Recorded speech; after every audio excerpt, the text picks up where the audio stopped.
Je m'appelle Gabriella Bettonte, je suis doctorante au CEALIS et aujourd'hui je vais vous présenter un travail qui est en cours pour l'instant.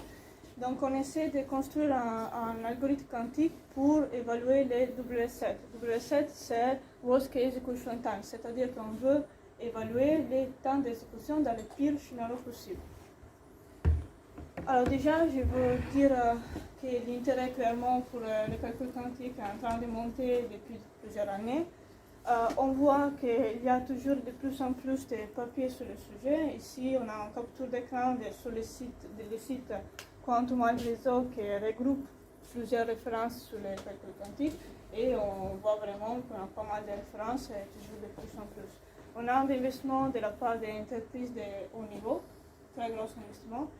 Mais il faut dire que d'habitude, on voit qu'on a des algorithmes dans un contexte idéal, c'est-à-dire sans bruit, et aussi sans des problèmes très structurés.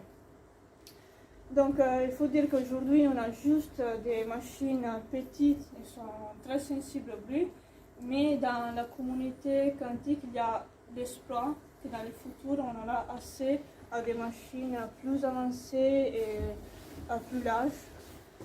Entre-temps, il faut qu'on se pose la question sur les bénéfices que les calculs quantiques peuvent vraiment amener à des applications réelles. Donc, on s'est posé cette question et on s'est posé la question surtout sur des échanges d'études qui ne sont pas forcément concours dans les contextes du calcul quantique. Un exemple d'une application réelle très connue qui a déjà très connu dans la littérature, c'est l'évaluation des W7. Donc on sait que pour valider un système intemporel, il faut qu'on s'assure que toutes les contraintes temporelles sont respectées. C'est-à-dire en gros qu'on veut connaître le temps d'exécution dans les pires scénarios possibles pour être sûr qu'il n'y a pas de problème. Donc on veut trouver un upper bound des temps d'exécution, mais quand même on ne veut pas qu'il soit trop large, parce qu'en fait, on risque de construire des systèmes trop coûteux et très complexes. Le problème, c'est qu'un W7 n'est jamais absolu, parce que ça dépend de la machine, des données d'entrée et de plusieurs paramètres. Donc, pourquoi on a choisi le W7?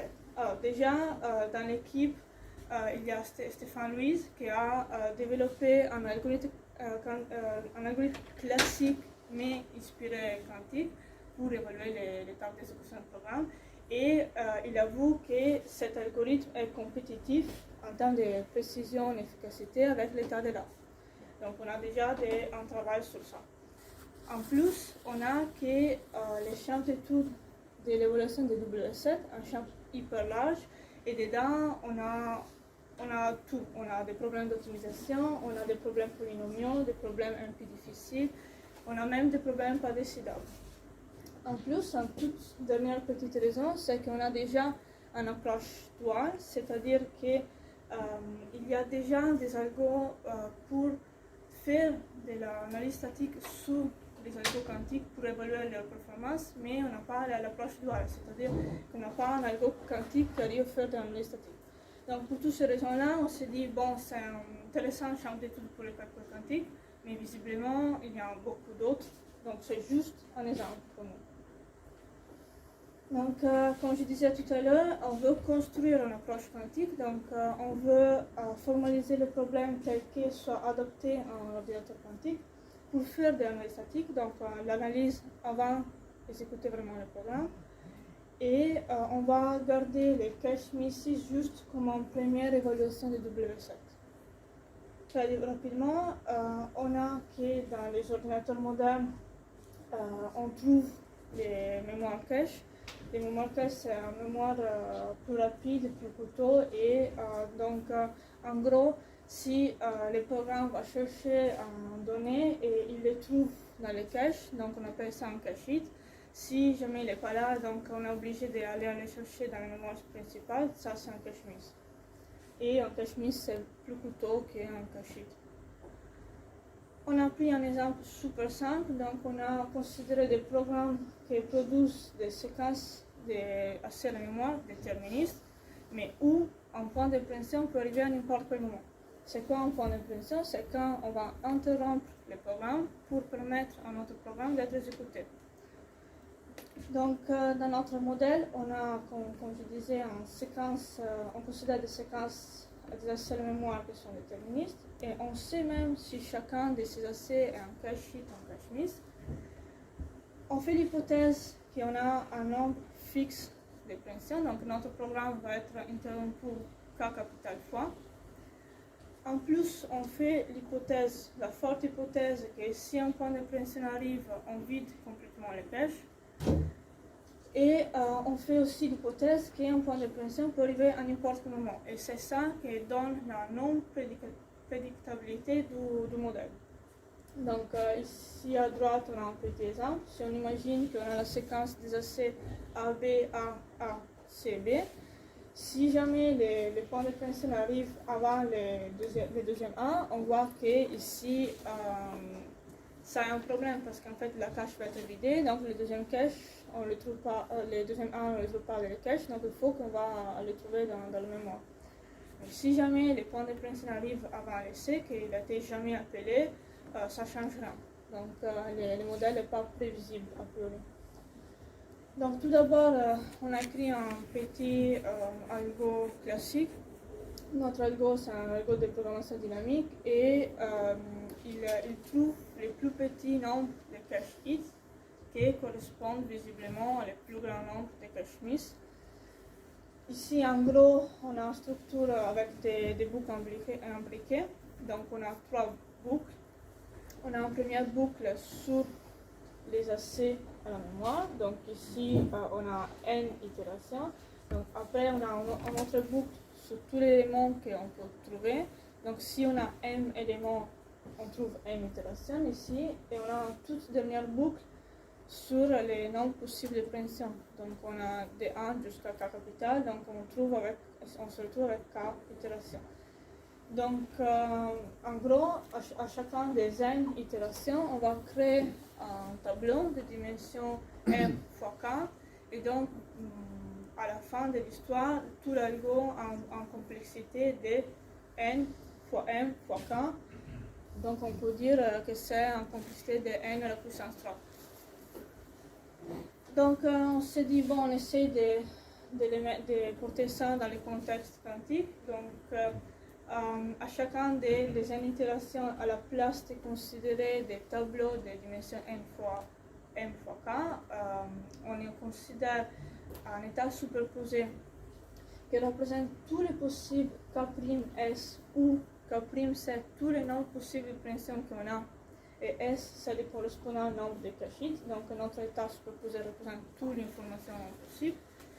Et bon, je n'entre pas dans le détail, mais on est en train d'essayer de construire les circuits. Donc, on a 3 cas possibles, on a 2 oracles à construire.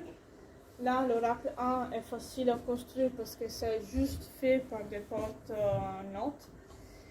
L'oracle 2 est un cours de travail, mais on va choisir entre les cas A et les cas B en regardant en comprenant les amplitudes alternées. Mais bon, là, on est en train de travailler sur ça. Le problème, c'est qu'on n'a pas fini quand on fait ça, parce qu'on a trouvé un grand état superposé où il y a notre information dedans, mais quand même, il faut l'extraire. C'est-à-dire qu'il faut qu'on arrive à amplifier les résultats qui correspondent bien à K capital pression, c'est quoi on cherche. Donc, c'est-à-dire qu'on doit utiliser un algo de recherche. La complexité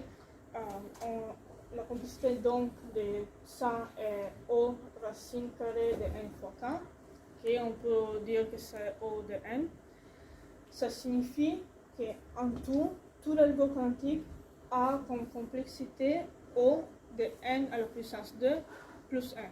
Donc, pour résumer, on est parti de l'algo classique de complexité n à la puissance 3.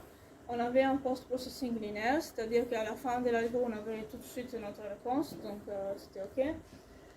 On a apporté cet algo dans le contexte du quantique, donc on a que l'algorithme là en complexité de 1 à la n puissance 2, mais il faut faire un post-processing de O de n, donc on voit qu'on a gagné un tout petit facteur polynomial en théorie, mais c'est pas vraiment le focus qu'on veut mettre. Les faits, en fait, on a été intéressé à prendre une application classique et l'amener dans les contextes quantiques. Donc c'est ça qu'on a fait.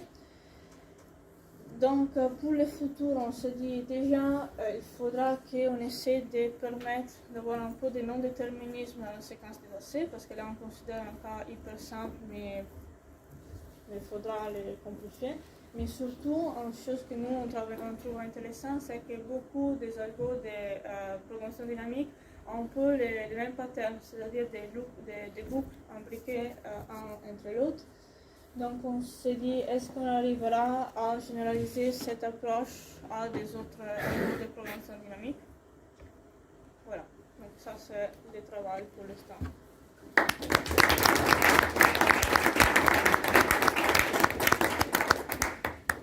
Des questions? Oui. J'ai une question par rapport à votre circuit, votre schéma de Gauss. Oui. Pourquoi vous utilisez avant deux,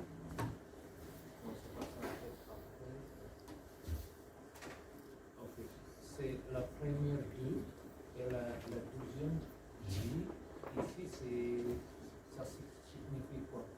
En fait, on a l'algorithme classique, donc on a juste produit des matrices et on a pris les matrices et on a essayé de les mettre dans les circuits. Donc c'est juste des noms qu'on a donnés.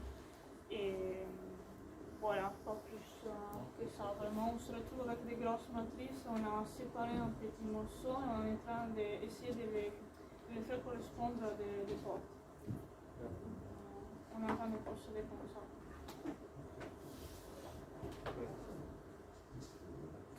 D'autres questions? Non. Merci, Brina.